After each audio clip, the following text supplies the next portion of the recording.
बाल श्रमिकों की 11 बजे की सूचना, शाम 5 बजे पहुंचा रेस्क्यू दल।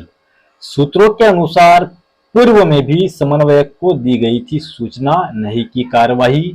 पुलिस चौकी से महज 50 फीट की दूरी पर पिच सड़क पर दिन भर होती रही बाल मजदूरी।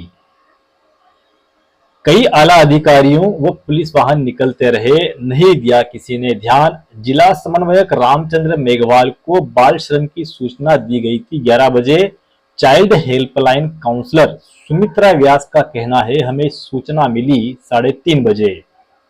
तिरंगा चौराहे पर सरकारी कॉलेज की बाउंड्री वॉल के समीप बीच सड़क पर इंटरलॉकिंग टाइल्स लगाने के दौरान होती रही बाल मजदूरी। नगर परिषद के द्वारा शहरी सौंदर्यीकरण के दौरान होती रही बाल मजदूरी। नगर परिषद के कर्मचारियों की अनदेखी पर हो रहे सवाल खड़े।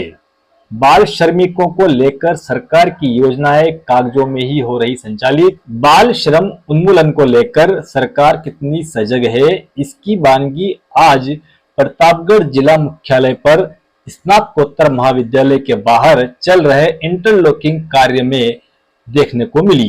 राजस्थान के प्रतापगढ़ शहर में नगर परिषद द्वारा कराए जा रहे इंटरलॉकिंग कार्य में बाल मजदूरी करते हुए बाल मजदूर देखे गए।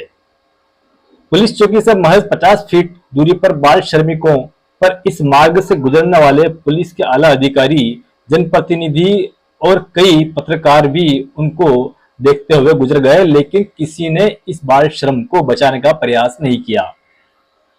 जबकि इसकी खबर संबंधित को 11 बजे ही दे दी गई थी, लेकिन संबंधित रामचंद्र मेघवाल द्वारा इसकी सूचना अपने उच्च अधिकारियों को लगभग 3:30 बजे दी गई। जबकि 4 बज गए, मौके पर कोई भी उपस्थित नहीं हुआ और न ही कोई कार्यवाही के लिए वहां पर पहुंचा। इस पर पुनः रामचंद्र मेघवाल को इसकी सूचना दी गई। उन्होंने पुलिस पर बहाने बनाने का आरोप लगाया। आखिर में जब उनके उच्च अधिकारी को इसकी जानकारी दी गई, तब संस्था हरकत में आई और शाम 5 बजे पुलिस का एक दस्ता बाल श्रमिकों को छुड़ाने के लिए पहुंचा। बाल श्रमिक उन्मूलन के लिए जो संस्थाएं कार्यरत है, उन संस्था की कार्यप्रणाली को लेकर प्रश्नवाचक चिन्ह लग रहे हैं। 11 बजे की सूचना देने के बाद भी संस्था का कोई भी सदस्य बाल श्रमिक को छुड़ाने के लिए शाम 4 बजे तक नहीं पहुंचा। इससे जाहिर होता है कि उक्त संस्था अपने लक्ष्य से भटककर मिली भगत में ज्यादा ध्यान दे रही है। सूत्रों के अनुसार संस्था को कई बार जानकारी मिलने के बाद भी आरोपी के पक्ष में सेटलमेंट करते हुए लोगों ने आरोप लगाया है।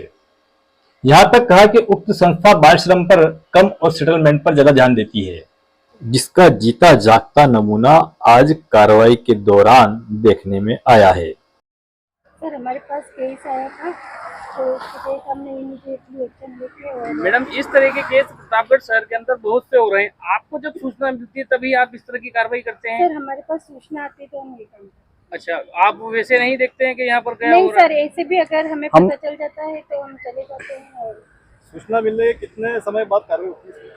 सर, 1 घंटे के भीतर तो हम सभी को सूचना दे देते हैं और उसके बाद में कार्रवाई के लिए सभी को सूचित करके कार्रवाई। मतलब ये सूचना लगभग 11 बजे दी गई, तो ये 5 बजने वाला है। सर, हमारे पास 3:30 बजे सूचना है। आपके पास 3:30 बजे सूचना आई? जी सर।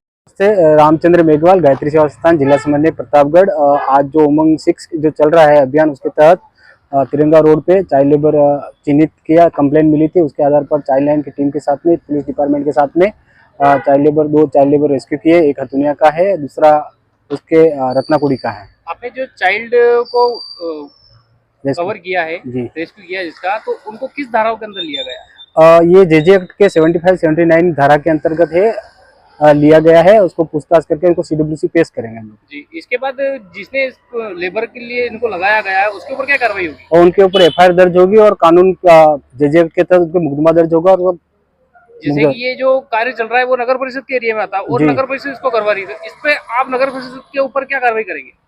ये इन बच्चों को जो बहला फुसला के लाया है, काम करवा रहा है, जो इनको पेमेंट करता है, उन पे कार्रवाई होगी। उनके तहत आगे की कार्रवाई होगी। 75-79 के तहत जेजे एक्ट के तहत होगी।